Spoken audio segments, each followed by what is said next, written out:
नमो हरियवताणं नमो सिद्धाणं नमो आयर्याणं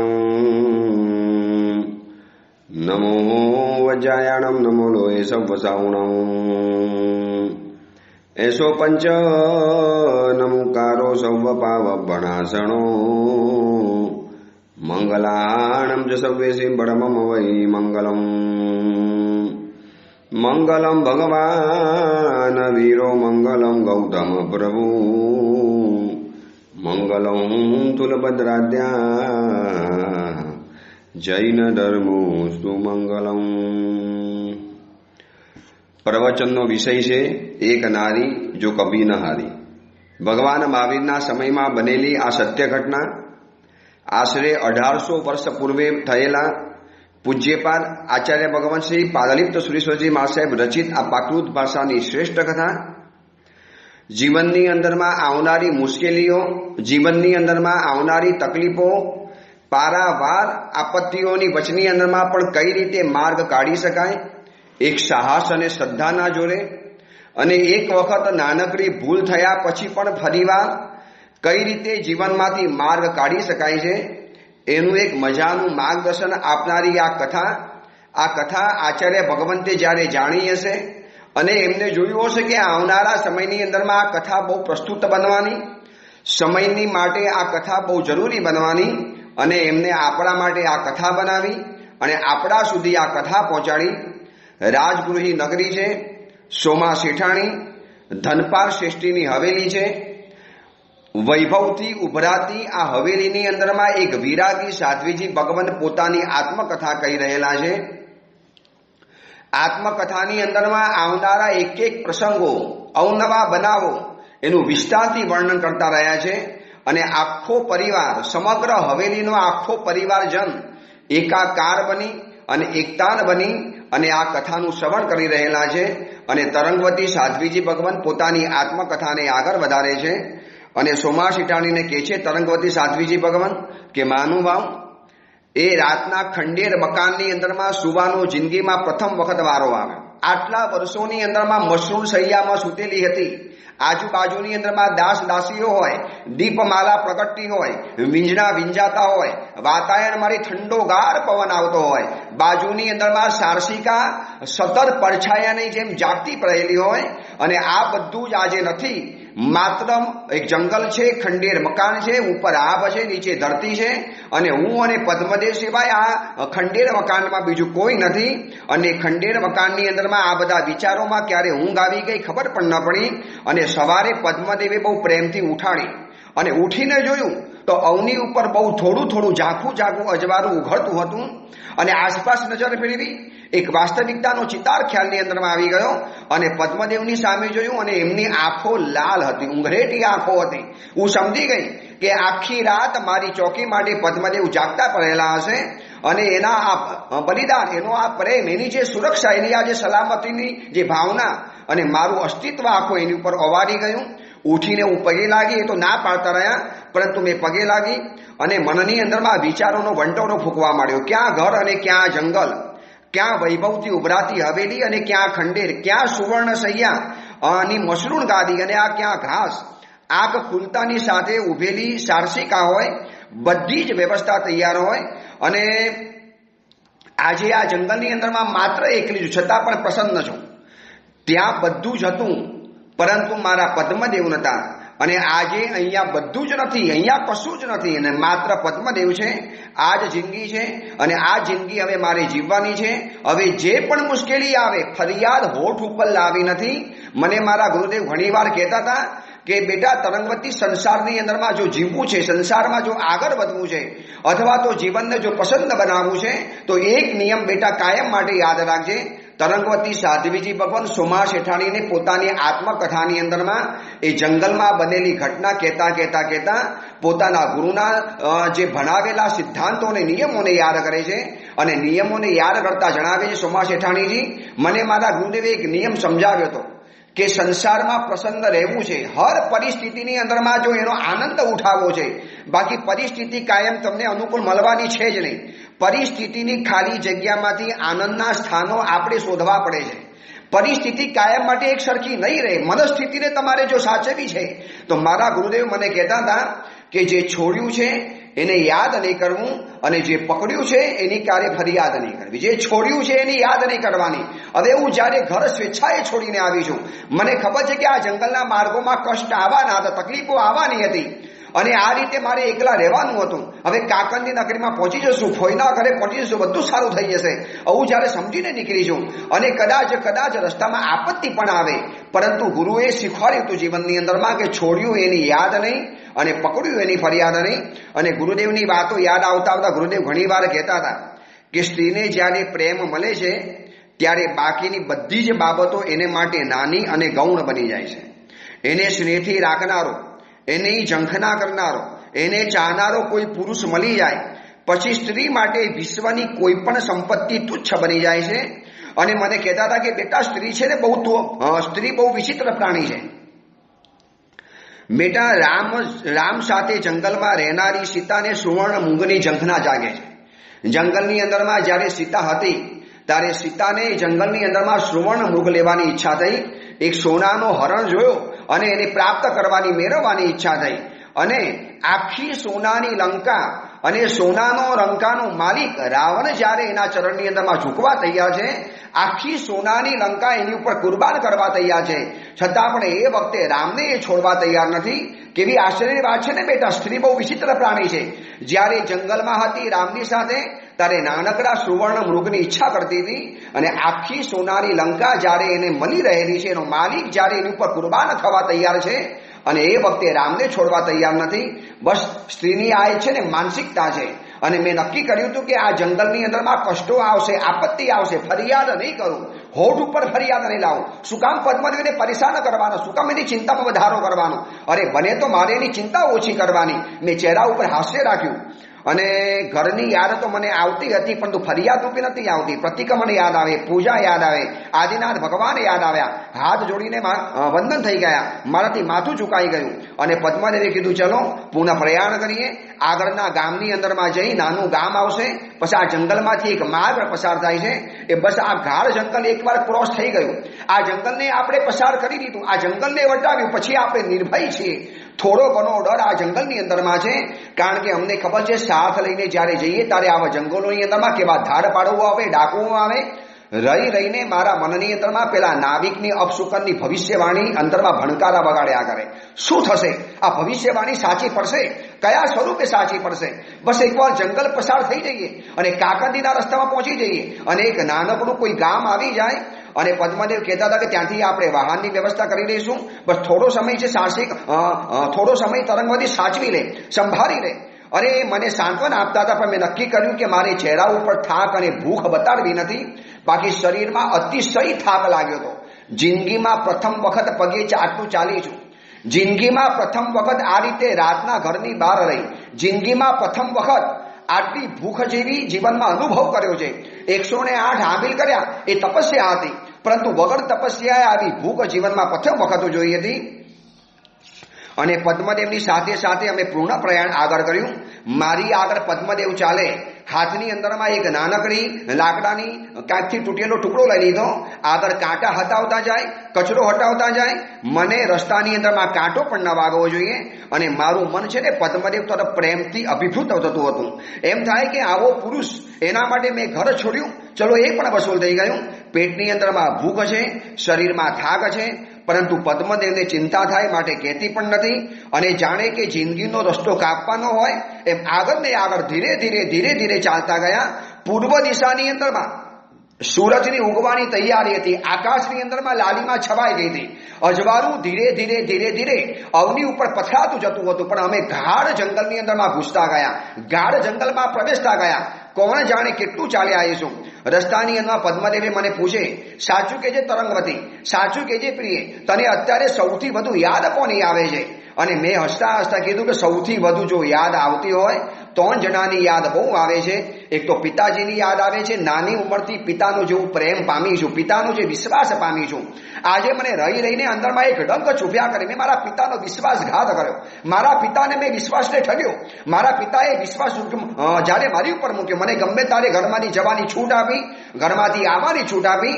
ક્યાંય પણ જવાની છૂટ આપી અને મેં એનો દુરુપયોગ કર્યો. કદાચ છે ને મારા પિતાજી આ મારા ભૂલની માફ નહીં કરે. બીજા નંબરમાં યાદ આવે છે સારસિકાની.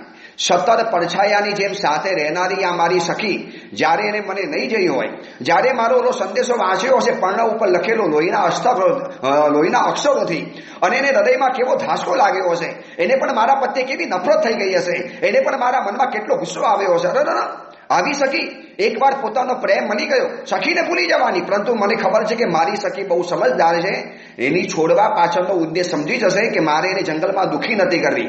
આ ખંડેર મકાનમાં એને સુવડાવવાની, આ કાંટા રસ્તે એને ચલાવવાની, આ ભૂખનું દુઃખ મારે એને સહન કરાવડાવવાનું, આ થાક મારે સહન કરાવડાવવાનો. અરે ભૂલ મારી છે તો એ સહન શેના માટે કરે?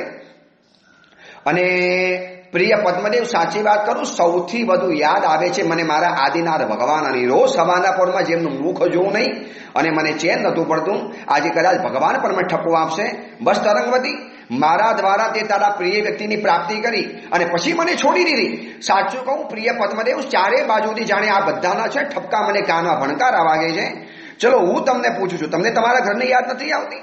મેં પદ્મદેવને પૂછ્યું અને પદ્મદેવે મને કીધું કે અમે તો સાર્થવાના બેટા છીએ, સાર્થવાના દીકરાઓ છીએ.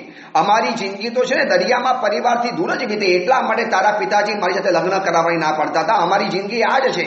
અમે ક્યારેક મહિના, 2 મહિના, વર્ષોના વર્ષો, ક્યારેક 12 વર્ષ નીકળી જાય. વહાણ તોફાને ચડ્યા હોય, એવા ટાપુની અંદરમાં ફસાઈ ગયા હોય અને એવી મુશ્કેલીમાં ફસાઈ ગયા હોઈએ. ક્યારેક ચાંચિયાઓ રસ્તાની અંદરમાં મળે, ક્યારેક દરિયાઈ તોફાન નડે અને આ બધાની અંદરમાં દિવસોના દિવસો, મહિનાના મહિનાઓ અને વર્ષોના વર્ષો અમારા પરિવારમાંથી દૂર નીકળે. એનો મતલબ એ નથી કે પરિવાર યાદ નથી આવતો, પરંતુ પરિવારથી દૂર રહેવા હું તો ટેવાયેલો છું. તું નવી છે, કોઈ ચિંતા નહીં કરતી, હું છું ને તને બધી સંભાળીશ. અને આગળ ચાલ્યા અને લાગ્યું કે નૌકાશ્રીના પચકાણનો સમય આવી ગયો હશે અને મેં ત્યાં મનોમન નૌકાશ્રીનું પચકાણ કર્યું. પદ્મદેવે પણ નૌકાશ્રીનું પચકાણ કર્યું. આવા સમયમાં પણ ધર્મ છોડવાનું મન મને થતું નહોતું. જે પણ થાય ધર્મ તો જીવનમાં સાથે જ રાખવો છે. નૌકાશ્રીનું પચકાણ આવી ગયું હશે એટલે પદ્મદેવે જોયું જંગલની અંદરમાં બહુ સારા ફળો ઉગેલા હતા. ફળ તોડી આવ્યા મારા માટે. એક પર્ણની અંદરમાં ક્યાંકથી પાણી લઈ આવ્યા અને જિંદગીમાં પ્રથમ વખત આજ સુધીમાં જમવા માટે બેસું, જ્યારે પણ શયનખંડ, જ્યારે પણ ભોજન ખંડની અંદરમાં જઉં અને સોનાની અને ચાંદીના થાળી અને વાડકા તૈયાર હોય, પકવાનો તૈયાર હોય, જાત જાતના વ્યંજનો ઘરની અંદરમાં તૈયાર હોય. આજે જિંદગીમાં પ્રથમ વખત એવો દિવસ બન્યો કે નથી જમવા માટેનો ભોજનખંડ, નથી બેસવા માટેની બેઠક, નથી સોનાના થાળી અને વાડકા, છતાં પણ આ ભોજન મીઠું એટલા માટે લાગ્યું કારણ કે બાજુમાં પદ્મદેવ બેઠેલા છે. મને ફલો વગેરે કાપી અને મને હાથની અંદરમાં આપે. લે તરંગવતી, વાપર, લે પ્રિય, પેટમાં ભૂખ તો લાગી હશે, તું ભલે બોલતી નથી, તું ભલે કદાચ મને ચિંતા થાય માટે કહેતી નથી, તને ભૂખ તો લાગી હશે, તું શરૂ કર, ભોજન શરૂ કર. મેં કીધું નહીં, પહેલા તમે વાપરો પછી જ હું શરૂઆત કરીશ. મારો નિયમ છે. હવે આજથી તમે મારા પતિ છો. આપણે ગઈકાલે રાતના ગંધર્વ વિધિથી લગ્ન કર્યા છે અને પતિની અને પત્નીની ફરજો બધી જ મને ખબર છે. પહેલા તમે પણ વાપરો. અને એ વખતે પદ્મદેવ કે ચલો પહેલા તું પણ નહીં, પહેલા હું પણ નહીં, આપણે બંને એક સાથે શરૂઆત કરીએ. તું મારા મોઢાની અંદરમાં મૂક, હું મારા મોઢા અને સામે હું તારા મોઢાની અંદરમાં મૂકું અને બંને જણાએ પ્રથમ વખત એકબીજાને મોઢાની અંદરમાં ફલની ચીરી વાપરાવી અને વાપરવાની શરૂઆત કરી.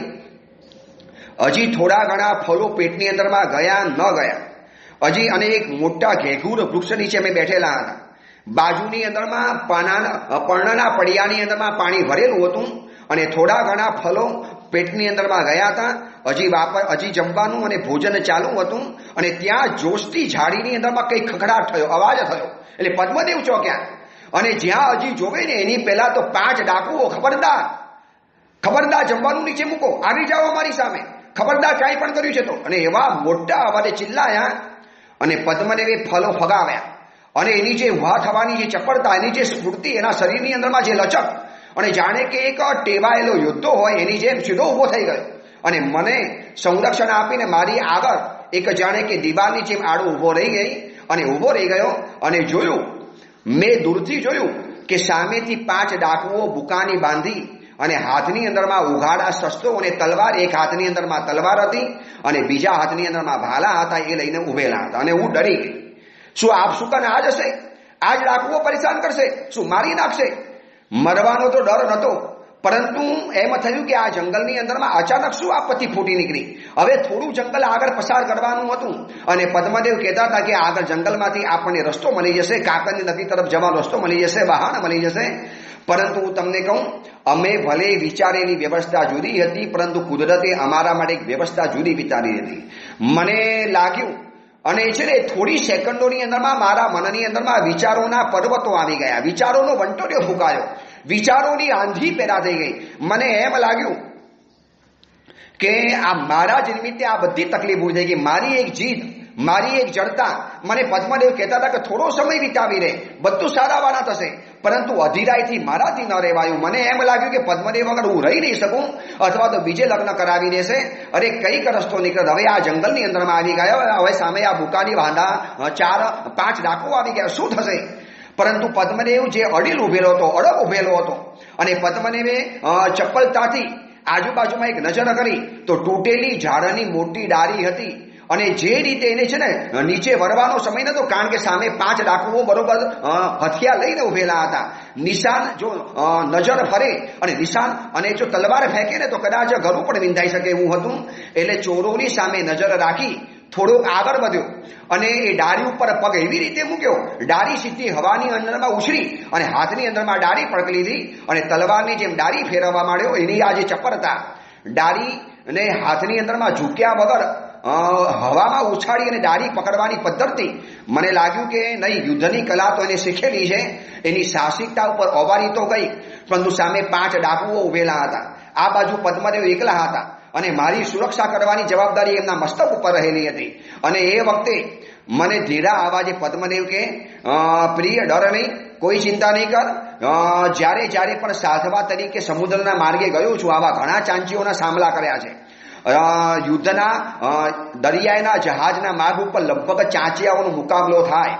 એક દરિયાના ચોરો હોય, આ ચાંચિયાઓ હોય, અને એ લોકો આવી અને અમારા વહાને લૂંટવાની કોશિશ કરે. અમને એ વખતે યુદ્ધ કલાઓ શીખવાડે છે. જેટલી કલાઓ રાજકુમારને શીખવાડે એવી બધી જ કલાઓ અમને સાર્થવાના દીકરાઓને શીખવી પડે છે. કારણ કે યુદ્ધની અંદરમાં અમારે ભલે જવાનું ન હોય, પરંતુ આ ચાંચિયાઓ સાથે અમારે મુઠભેડ થાય અને જંગલની અંદરમાં રહેનારા ચાંચિયાઓ છે ને ભલભલાને હંફાવતા હોય અને એની સામે અમારે સુરક્ષા કરવાની. કોઈ ચિંતા નહીં કરતી, હું છું ને, તારો વાર વાકો નહીં થવાનો. ભલે પદ્મદેવની સાહસિકતા, પરાક્રમ, એની ચપળતા અને એની જે છે ને ખુમારી મેં જોઈ. અંદરમાંથી દિલ એક બાજુ ખુશ થતું હતું અને એક બાજુ એકલા પદ્મદેવ આ 5ને પહોંચી કેવી રીતે વળશે. અને મેં એમને કાનમાં કીધું, પાછળથી ઊભી થઈને કાનમાં કીધું કે પ્રિય, આ લોકો છે ને ધનના ભૂખ્યા હોય છે. આ લોકોને પૈસાની ભૂખ નથી. માણસને પૈસાની પેટની ભૂખ છે ને માત્ર લાચાર બનાવે, પરંતુ પૈસાની ભૂખ તો માણસને ક્રૂર બનાવે છે. આની જે ક્રૂરતા છે ને પૈસાની ભૂખની છે. આપી દો ને પૈસા, આપણી પાસે ધન છે, અરે પછી આપણે ફોઈના ઘરે પહોંચી જઈશું તો ધન બધું જ મળી જવાનું છે, આપી દો, ધન ભગાવી દો. અને પદ્મદેવ હજી કંઈક બોલે એ વિચારે એની પહેલા છે ને મેં એની કમર ઉપરથી 2 હાથ મૂકી અને 2 જે ધનની પોટલીઓ હતી મેં સીધી લીધી અને એ છે ને પદ્મદેવની આગળ આવીને ઊભી થઈ ગઈ અને ધનની પોટલી આગળ ઉછાળી, લો, લઈ લો આ ધન, ઉઠાવો આ ધન, આ તમારું ધન છે ને ઉઠાવો, અમને છોડો, તમારે પૈસા જોઈએ છે ને, લઈ જાઓ આ પૈસા, સોનૈયા. અને જ્યાં મોટી સોનાની 2 પોટલીઓ જ્યારે એમની સામે ઉછાળી અને ચોરોની આંખ 4 થઈ ગઈ. પદ્મદેવે કીધું કે તે આ શું કર્યું? અરે છોડો ને, આ લોકો પૈસાના ભૂખ્યા છે, આપણને જવા દેશે. તરંગવતી શું સમજતી નથી, આ લોકો પૈસાના ભૂખ્યા નથી. આ લોકોની આંખની અંદરમાં છે ને કંઈક બીજો ભાવ મને વંચાય છે. ધન તો એ લોકોએ લઈ લીધું અને એમાંથી એક ચોરોનો સરદાર જેવો માણસ હતો એ આગળ આવવા માંડ્યો અને પદ્મદેવે પડકાર્યો, ખબરદાર, આગળ એક પગ ઉઠાડ્યો છે, જીવતો નહીં છોડું, ત્યાં ઉભો રહી જજે. ઓલાને એમ કે પદ્મદેવના હાથની અંદરમાં, સામેની વ્યક્તિના હાથની અંદરમાં બાજુમાં એની સ્ત્રી છે, એની પણ સુરક્ષા કરવાની છે. આવી રૂપવતી સૌંદર્ય જેની પાસે છે એ પોતે છે ને બહુ મોટું જોખમ ન કરી શકે. એકલો પુરુષ હોય તો જોખમ કરી શકે અને હાથમાં તલવાર પણ નથી, શું કરવાનો હતો? અને ઓલો છે ને ધીરે ધીરે આગળ આવતો ગયો અને પદ્મદેવે હાથની અંદરમાં રહેલી જે ડાળી વીંચતા કીધું, ખબરદાર, આગળ આવ્યો છે તો જીવતો નહીં બચી જાય, જીવતો નહીં બચે. અને એ વખતે છે ને ઓલો હિંમતથી આગળ આવ્યો, તલવાર લઈને આગળ આવ્યો અને પદ્મદેવ થોડાક આગળ જઈ અને એની જે સ્ફૂર્તિ, એની જે ચપળતા, ઓલો તલવાર હજી ઉઠાવે, તલવાર વીંજે એની પહેલા પદ્મદેવની ડાળી તલવારવાળા ઓલા ડાકુના હાથની અંદરમાં તલવારવાળા હાથ ઉપર ક્યારે લાગી અને એના પોંચા ઉપર જે છે ને ઘા પડ્યો. એના પોચા ઉપર જે મોટી જાડી લાકડાની દાંડીનો જે ઘા પડ્યો, ચિત્કારી ઉઠ્યો તલવારે ઉછળી પડી, નીચે પડી ગયો અને ઉછેલી તલવાર હાથની અંદરમાં ડાબા હાથની એમાં પદ્મદેવે ઉઠાવી લીધી. હવે એક હાથમાં તલવાર હતી, બીજા હાથની અંદરમાં વિંજાતી ઝાડની ડાળી રહેલી હતી. એનું આ પરાક્રમ જોઈને બાકીના 4 ચોરો ચોંકી ગયા. ચાલો, અમારા સરદારને આ રીતે આવી ચપળતાથી આ છોકરો હરાવી શકે છે, આ યુવક હરાવી શકે છે? કોઈ સામાન્ય યુવક તો આ નહીં હોય. અને પદ્મદેવની એ વખતની જે ચપળતા અને સાહસિકતા મેં જોઈ, મને લાગ્યું કે બહુ ઉત્તમ પુરુષના હાથની અંદરમાં હું સુરક્ષિત રહેલી છું. પરંતુ આ 4 જણાને પહોંચી કેવી રીતે વળશે? જે રીતે એકને પછાડ્યો, ચિત્ત કર્યો, લાગ્યું કે 4ને પહોંચી વળશે, પરંતુ આગળ શું? અને ધન મળી ગયા છતાં પણ હજી આ લોકોનો સંતોષ નહોતો. વાત સાચી લાગી કે આ લોકોનો છે ને કંઈક ઈરાદો બીજો રહેલો હતો. માત્ર ધનનો ઈરાદો હોત તો કદાચ ચાલી ગયા હોત. અને એ 4 જણાએ જોયું કે આ યુવકને આપણે પહોંચી નહીં વળે. આપણા સરદારને જો આ રીતે નીચે પાડી શકતો હોય તો આપણને તો એ પરેશાન કરી શકશે, પરાજિત કરી શકશે. અને એ લોકોએ છે ને એની સાંકેતિક ભાષાની અંદરમાં મોઢામાં 2 આંગળી નાખીને અવાજ કાઢ્યો. આ બધું ચંદ સેકન્ડમાં બની ગયું. અવાજ એવો કાઢ્યો અને શું અવાજ થયો! અને જાણે કે હવામાંથી કૂદ્યા હોય, હવામાંથી આવ્યા હોય એમ આજુબાજુના ઝાડ ઉપરથી ઝાડની અંદરમાં લપાયેલા બધા જેના સાગરીતો નીચે કૂદી પડ્યા અને 4 બાજુ અમને ઘેરી વળ્યા. અને ગોળ કુંડારું કરીને ઘેરી વળ્યા. વચની અંદરમાં અમે ઉભેલા હતા. અને મારા જેવી રૂપવતી સ્ત્રીને જોઈને આ લોકોની આંખો 4 બની ગઈ. પદ્મદેવનું સૌંદર્ય, પદ્મદેવની પ્રચંડ કાયા, પદ્મદેવનું શરીરનું સષ્ટવ અને પદ્મદેવનું જે છે ને ચહેરા ઉપરની જે સિંહ જેવી છટા અને મારા જેવી એક રતિને પણ શરમાવે એવી સૌંદર્યવતી સ્ત્રી જ્યારે બાજુની અંદરમાં જોઈ. અને બીજો સરદાર થોડોક આગળ આવ્યો. દેખો યુવક, અમે તમને મારવાનો ઈરાદો નથી ધરાવતા. અમારે તમારી સાથે યુદ્ધ પણ નથી કરવું. અમારે તમને ઘાયલ પણ નથી કરવા, ઘા પણ નથી કરવો. તમે છે ને એક કામ કરો, તલવાર ભગાવી દો અને કોઈ પણ હુમલો નહીં કરો. ચૂપચાપ અમારા સરદારની સાથે આવો. અમારે સરદારે છે ને એક યજ્ઞ શરૂઆત કરી છે. અમે કાત્યાયન દેવીના ભક્તો રહેલા છીએ. આ જંગલની અંદરમાં અમારી પલ્લી છે. આ જંગલની અંદરમાં અમારો અડ્ડો છે. દૂર પર્વતોના પ્રદેશની અંદરમાં અમારો અડ્ડો રહેલો છે. અને અમને અમારા સરદારે આદેશ આપ્યો છે કે 108 સ્ત્રી પુરુષો અમારે ભેગા કરવાના છે. અને દર વર્ષે ચાતુર્માસ પૂરું થાય એટલે કે આસો વદની અંદરમાં અમે કાત્યાયન દેવીનો એક નરબલી યજ્ઞ કરીએ. અને નરબલી યજ્ઞ કર્યા પછી દેવીની પાસે અમે પ્રાર્થના કરીએ અને દેવીને કહીએ કે અમે આ તમને ભોગ ધરાવ્યો છે, બસ આખું વર્ષ અમને ચોરીમાં સફળતા આપજો. માં, અમે આ તમારી ભક્તિ કરી છે, અમારી આ ભક્તિને સ્વીકારજો. અને અમારી માં કાત્યાયન દેવી અમારી આ બલિ સ્વરૂપે ભક્તિને સ્વીકારે અને આખું વર્ષ અમારું પસાર સારું થાય. બસ એ પ્રમાણે આ વખતે પણ અમારે નલબલી યજ્ઞ કરવાનો હતો. અને એમાં બધા જ પુરુષો મળી ગયા હતા, પરંતુ 32 લક્ષોનો પુરુષ મળવાનો બાકી હતો. અને તને અમે જોયો, અમે તારી પાછળ આવતા ગયા અને અમે તને ઘેરી વળ્યા છીએ. મૂકી દે હથિયાર, બાકી જો હુમલો કરવાની અંદરમાં જઈશ તો ન છૂટકે અમારે તને મારવો પડશે. પરંતુ સરદાર અમારા નારાજ થશે. સરદારે કીધું છે કે બલિ કર્મની અંદરમાં એક પણ પુરુષનો ઘા શરીર ઉપર હોવો ન જોઈએ. યજ્ઞ કર્મનો આ નિયમ રહેલો છે. મહેરબાની કરીને ફગાવી રહે, ન છૂટકે અમારે તારી પર હુમલો કરવો પડશે. આ તારી રૂપવતી સ્ત્રી અનાથ બની જશે. અને પદ્મદેવ છે ને હજી કદાચ એ લોકોની સાથે લડવાના મૂળની અંદરમાં હતો. અને એ વખતે મેં એને બહુ ધીમા અવાજે પદ્મદેવને કીધું કે તમારી સાહસ પરાક્રમ અદ્ભુત છે. તમે કદાચ આ બધાને એકવાર પહોંચી પણ વળો, પરંતુ ઘા વાગશો તો આ જંગલમાં આપણું કોણ? અને આવતીકાલે આ લોકો કદાચ તમને દબાવવા માટે મને ઉપાડી જાય તો તમે કાંઈ પણ નહીં કરી શકો. અને એકવાર જીવતા હઈશું તો કંઈક રસ્તો નીકળશે. એક કામ કરો, હમણાં તો એ લોકોને આપણે સમર્પિત બની જઈએ, એ લોકોને આપણે શરણમાં પહોંચી જઈએ, પછી આગળ રસ્તો નીકળશે.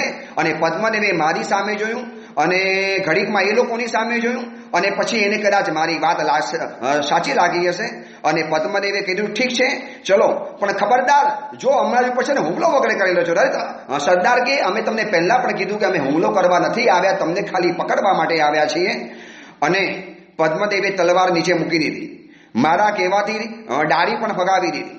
અને એની યુદ્ધ કદાચ કલા એવી હતી કે કદાચ બધાને પહોંચી વળે. પરંતુ મને ચિંતા કોરી ખાતી હતી કે આવતીકાલે રખે ને આટલા બધા ગુંડાઓ છે, આ લોકોનો કોઈ નીતિ નિયમ નથી હોતો. કદાચ પાછળથી પણ હુમલો કરે અને કદાચ બાણ તરીકે મને પણ પકડી અને પદ્મદેવને નુકસાન પહોંચાડી દે. એવું મારે કશું જ નહોતું કરવું. અને ડાકુઓ આગળ આવ્યા, દોરડા લઈને આવ્યા અને પહેલા દોરડાથી પદ્મદેવના 2 હાથ બાંધ્યા અને મારું હૃદય વલોપાત થવા માંડ્યું. અરે મારા કારણે અમારા પદ્મદેવના હાથ બંધાઈ ગયા. હું જેને વરમાળા પહેરાવવા ચાહતી હતી અને મારા કારણે એના હાથની અંદરમાં આ દોરડા બંધાઈ ગયા. અને બીજો છે ને બીજા ચોરો જ્યાં દોરડું લઈ અને મને દોરી બાંધવાની અંદરમાં જાય છે અને શું પદ્મદેવની ચપળતા સિંહની જેમ કૂદ્યો છે અને તાડુક્યો ખબરદાર સિંહ ગર્જના કરી છે આખા જંગલમાં પડઘા પડે એની તાડુક્યો છે ખબરદાર મારી પત્નીને અડ્યા છો તો ખબરદાર એને હાથ લગાડ્યો છે તો ખબરદાર જો છે ને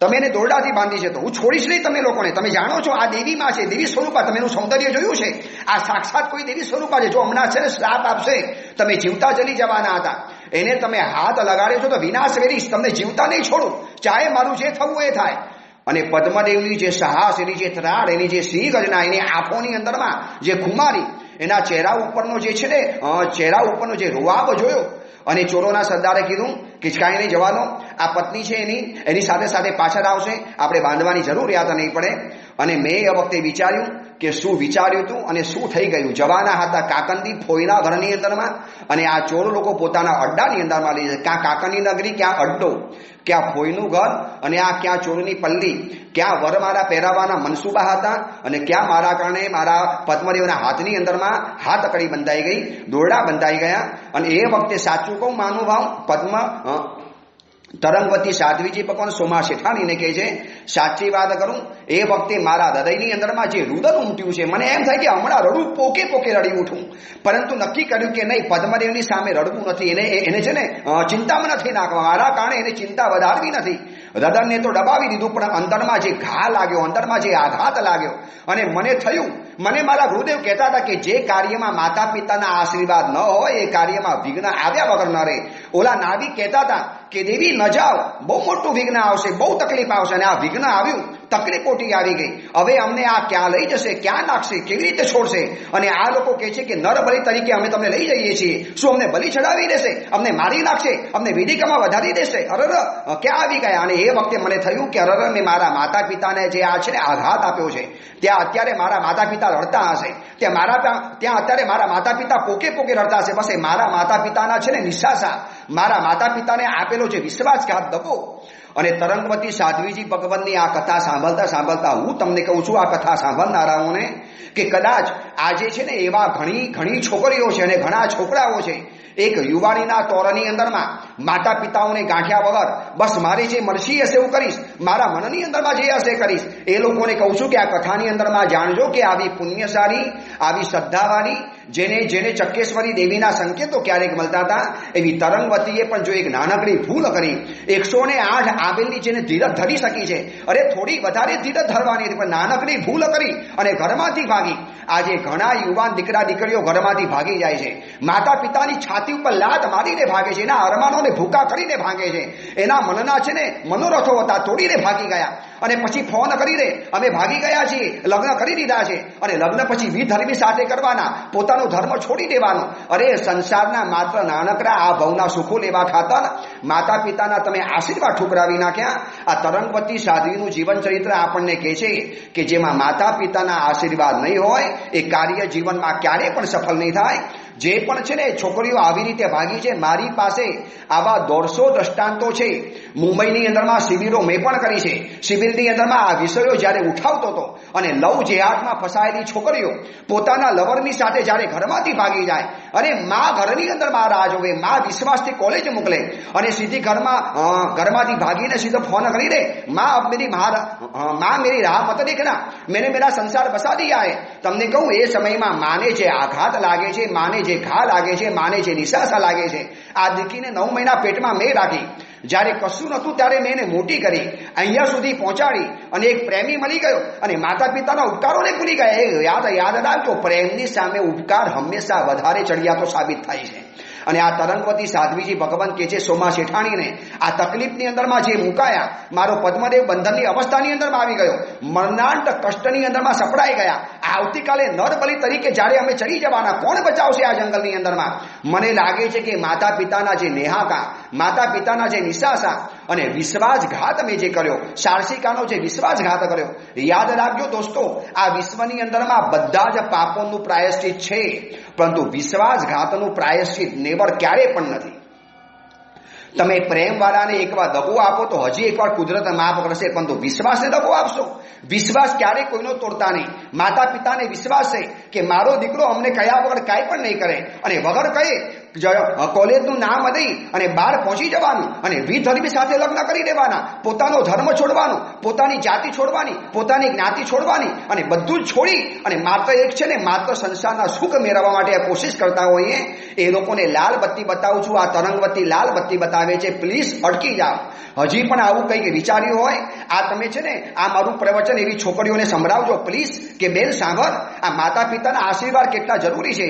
હું તમને આ કથા લાંબી ન ચાલે માટે દ્રષ્ટાંત નથી બતાવતો, બાકી મારી પાસે એવા દ્રષ્ટાંતો રહેલા છે. આજ મુંબઈની અંદરમાં મારી શિબિરોની અંદરમાં આવનારી એક યુવાન દીકરી હતી અને એને દુબઈની અંદરમાં એક કોઈ છોકરા સાથે મોબાઈલ દ્વારા કોમ્પ્યુટર દ્વારા પ્રેમ થઈ ગયો અને પછી એને ઓલા છોકરાને મુંબઈની અંદરમાં બોલાવ્યો અને છોકરી વગર કઈ દુબઈ ભાગી ગઈ, લગ્ન પણ કરી દીધા. ત્યાંથી મમ્મીને ફોન કરે છે, જૈન પરિવારની આ કથા બતાવું છું, ત્યાંથી ફોન કરે છે, મમ્મી મારી રાહ નહીં જોતી, મેં લગ્ન કરી દીધા છે. અને માનું જે કલ્પાંત મારી પાસે આવીને અરે મહારાજી આવા દિવસો જોવા માટે આવ્યા, દીકરીને એટલા માટે આગળ વધારી હતી, અરે મહારાજી મને સાચી વાતો કરવી હતી, શું કામ ના પડે, દીકરીના સુખમાં હું ક્યારેય આડી ના આવત. માનો જે પુકાર હતો, માના જે કલ્પાંત હતા, માનું જે હૈયા ફાટ રુદન રહેલું હતું. મેં કીધું બેન હવે તમે એને આશીર્વાદ આપો, પણ માની જે બદદુઆ તો છે ને કુદરત જોતી નથી. મા તો આશીર્વાદ આપે પણ કુદરત છે ને ક્યારેક કોઈને છોડતી નથી. આજની તારીખની અંદરમાં એ દીકરી દુબઈની અંદરમાં દુઃખી છે. લગ્ન કરીને જે સંતાન પેદા થયા, બંને સંતાનોને શરીરની અંદરમાં એવી તકલીફ છે કે આજે સંસારની અંદર કોઈ સુખ નથી ભોગવી શકતી. ચલો લાંબી કથા છે, મારે બધી વાતો નથી કરવી. માતા પિતાના આશીર્વાદ નહીં હોય તો જીવનમાં કોઈ પણ જગ્યાએ એક સફળતા બિલકુલ નહીં મળે. ક્ષણિક સફળતા મળી જશે, શરૂઆતમાં સફળતા દેખાશે, પણ પાછળથી તમે એવા મોભેર પડકાશો, એવા તમે ઊંડા ખાઈમાં પડકાશો. આ તરંગવતી અત્યારે પુકાર પાડે છે, રડે છે, માતા પિતાને માફ કરે, મને માફ કરી દો પિતાજી, આપના પ્રેમને મેં ધક્કો પહોંચાડ્યો, વિશ્વાસે ધક્કો પહોંચાડ્યો. હવે શું થાય? હવે તો જે ફસાયા છે. અને તરંગવતી અને પદ્મદેવને પકડી અને ચોરો આગળ ને આગળ વધતા ગયા અને તરંગવતી સાધ્વીજ વખત સોમા શિઠાણીને કહે છે, અડા બીડ જંગલમાં અમને આગળ ને આગળ લઈ ગયા. ગાઢ જંગલ જ્યાં સૂર્યનો તડકો પણ નહોતો આવી શકતો, ભર બપોર થઈ ગઈ હતી. ચાલતા જ ગયા, પેટમાં ભૂખની આગ લાગી છે, શરીર થાકીને ચૂર બની ગયું છે. આટલી જિંદગીમાં ક્યારે આવી મુસાફરી ક્યારે પણ નથી કરી. ઉપરથી આ માનસિક ત્રાસ, ચોરોનો ડર, આ બાજુ માતા પિતાનો વિશ્વાસઘાત કર્યાનો અંતરમાં જે વલોપાત અને જાણે કે સમગ્ર દુનિયાનું દુઃખ મારી ઉપર આવી ગયું છે. મને એમ થયું કે હમણાં આખી ધરતી ધ્રુજે એવું રોદન કરું, ધરતી ફાડીને રડું, હૈયા ફાટ રડું, પણ કોની સામે રડું? મારે પદ્મદેવને દુઃખી નતા કરવા. પદ્મદેવ મને આંખોથી સાંત્વનો આપતા જાય. આવા સમયમાં પણ પદ્મદેવની જે ધીરજ, એના ચહેરા ઉપરની જે ધીરજ, એના ચહેરા ઉપરની જે સૌમ્યતા મને આંખેથી સાંત્વન આપતા જાય કે કોઈ ચિંતા નહીં કર પ્રિય, હું તારી સાથે છું ને, કોઈ ચિંતા નહીં કર, કોઈ રસ્તો કાઢીશ, કોઈ મુશ્કેલીમાંથી માર્ગ કાઢીશ. પરંતુ આ હિંસક ગુંડાઓ અને ડાકુઓની ચુંગાલમાંથી હવે છટકવું કેવી રીતે? ચલો એ તરંગવતી સાધ્વી પોતાની કથા પરિવારને આગળ વધારતા કે છે. હવે આપણે આવતીકાલે આ કથાને આગળ વધારીશું. અત્યારે રસ્તામાં ચાલતા જ ગયા, મુસાફરી આગળ વધતી જ ગઈ. અડાબીડ જંગલમાં, ઘનઘોર જંગલમાં અને ભયાનક જંગલમાં ઊંડે ડાકુઓ આગળ લઈ ગયા અને પૂછે છે, બસ હવે અમારી આ પલ્લી બહુ દૂર નથી, પલ્લીમાં તમને લઈ જઈશું, પછી અમારો સરદાર તમારો નિર્ણય કરશે. અમે તો તમને બલિ તરીકે લઈ ગયા છીએ. તમારે જો 32 લક્ષણો પુરુષ અને આવી દેવાંશી કન્યા તો અમે જિંદગીમાં ક્યારે પણ જોઈ નથી. અને રસ્તામાં વારંવાર મારા મોઢાની સામે જોયા કરે, મારા રૂપની સામે જોયા કરે, એની આંખોની અંદરમાં જે વિકાર. અને પદ્મદેવને પણ આ છે ને ગમે નહીં, પરંતુ અત્યારે બંધન અવસ્થાની અંદરમાં છે. આ બધી જ ભૂલ મારી હતી, મેં જ મારા માતા પિતાને ઠગ્યા છે. ચલો એની બીજી વિશેષ વાત આપણે આવતીકાલે કરીશું. એ જ મંગલકામના મંગલ ભાવના જીનાગના રૂપ કાંઈ પણ બોલાવી હોય તો મિચ્છામી.